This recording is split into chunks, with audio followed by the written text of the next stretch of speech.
Anyways, I know in terms of what's happening, in terms of initiatives, that there is going to be an Ojibwe publication coming out that is going to be fairly authoritative, which I'm happy about because we got some really crazy ideas now floating in Manitoba about our culture there. So I'm glad we're going to have some, and the knowledge is coming from a language-based place. It's not just, oh, I just went to a sweat lodge the other day, you know. It's going to be from people who are studying with elders, and that particular work's coming from.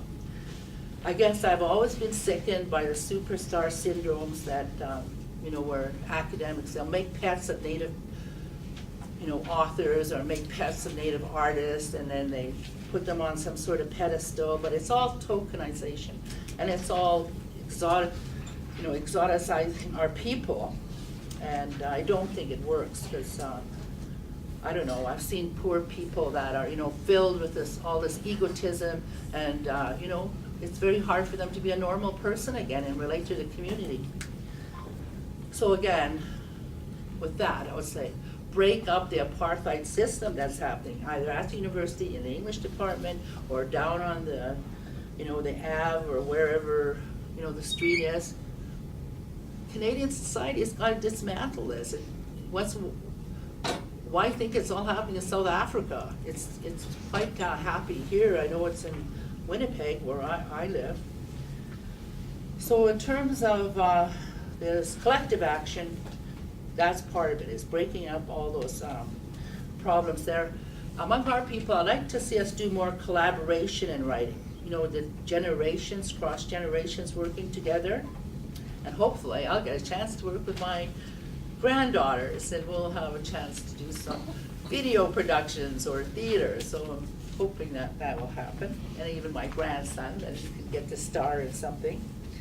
So we need more venues in Indian country, like not just you know, some obscure place that no natives ever go to, because they know they're not welcome there.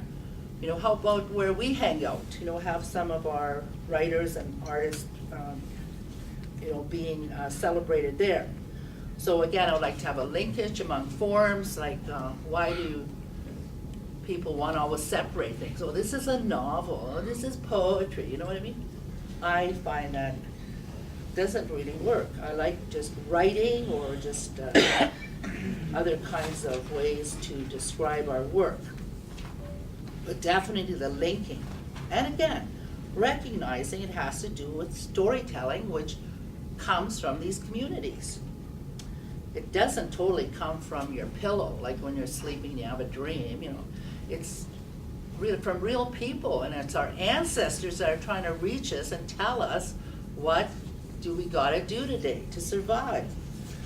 So again, you know, thinking that some people don't survive, like in case my mother didn't, I would like to have some honoring of our disappeared persons, you know, the women also that have been murdered. I happened to meet the women from Juarez, Mexico. Very tiny women, but very big machete. And boy, do they teach me something, especially that yell they have. I mean, wow, you know, I'm going to take more lessons from them. And you know from the news, you just know what they're dealing with down there, that it's a war zone, and they've had to watch their children being you know, murdered and mutilated right in front of them. And it's one of the saddest things, but they're on it. They're working together. The women are going up to the authorities and saying, where's my relative? So back to Cop Watch, which was in Winnipeg, that I took part in, and again, I think I'd like to, again, say I'm on my roll here, my wish list, I think I'd like to get more people out of prison, our people out of prison.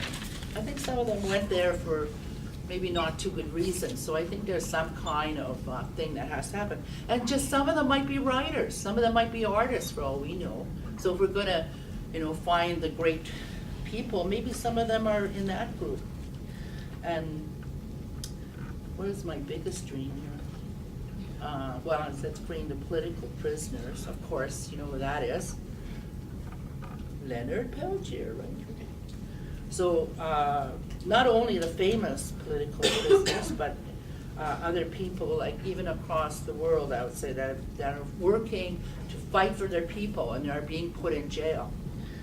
But I guess I said, the big, big dream is, in order for our literature to get a big kick in the, I guess that would be in the conclusion, the end chapter or whatever.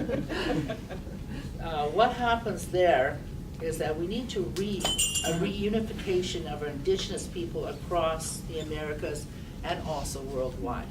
That comes with protecting the resource and environment. So once we click into that and we see that writing is not just scribbling in a book somewhere or something like that, once we realize that it's not something we do to mutilate a tree, like put it in a book, but that these stories are actually coming from an environment. It speaks to us, and that's why we need it, and that's why we have to connect that with our writing. So, Miigwech, thank you for inviting me, and I hope I didn't insult too many. Thank you.